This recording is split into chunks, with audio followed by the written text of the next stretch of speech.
One day right there in Alabama, little black boys and black girls will be able to join hands with little white boys and white girls as sisters and brothers. I have a dream today. The Reverend Dr. Martin Luther King Jr. was a Nobel laureate, Baptist minister, and African-American civil rights activist. He was one of the most significant leaders in U.S. history, and in the modern history of nonviolence is considered a hero and peacemaker by many people around the world. A decade and a half after his 1968 assassination, Martin Luther King Day, a U.S. national holiday, was established in his honor. In a time when America was tainted by racism and violence towards its black population, one man was able to turn the tide with peaceful offerings and solutions.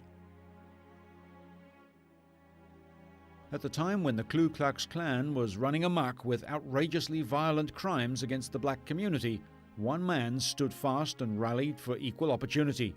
He was Martin Luther King. In 1964, Dr. Martin Luther King's efforts on behalf of America's black population received international recognition when he was awarded the Nobel Peace Prize. At 35, he was the youngest person to ever receive it. He accepted the award, but not for himself. He accepted it on behalf of the civil rights movement. I must ask why this prize is awarded to a movement which is beleaguered and committed to unrelenting struggle. In his acceptance speech, he took the opportunity to outline his philosophy to an international audience. And brotherhood, which is the essence of the Nobel Prize. One example of his ability to invoke the masses to stand up and be counted without resorting to violence can be noted during a 1966 march. James Meredith organized a march in Mississippi to encourage the black population to enroll to vote at an upcoming election. But Meredith was shot, so Martin Luther King took over the rally, and it was at this time that the phrase "Black Power" was first coined, when a split in the civil rights movement occurred between peaceful and militant Negro leaders. What do you want? What do you want? How much do you want?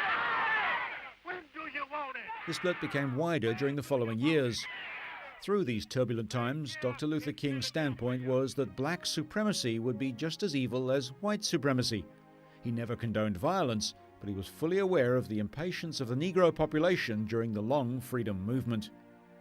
Yet, just 2 years after this Mississippi rally, in 1968, 200,000 people gathered somberly in the streets of Atlanta to participate in Dr. King's funeral procession. Martin Luther King was assassinated at 6 on April 4, 1968, on the balcony of the Lorraine Motel in Memphis.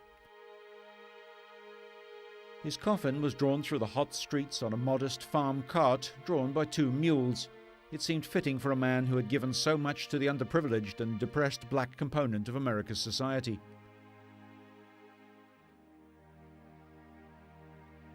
For many Americans, both black and white, this day was as moving as President John F. Kennedy's funeral. Indeed, among the leaders of the march were the leaders of America, including the Kennedy family.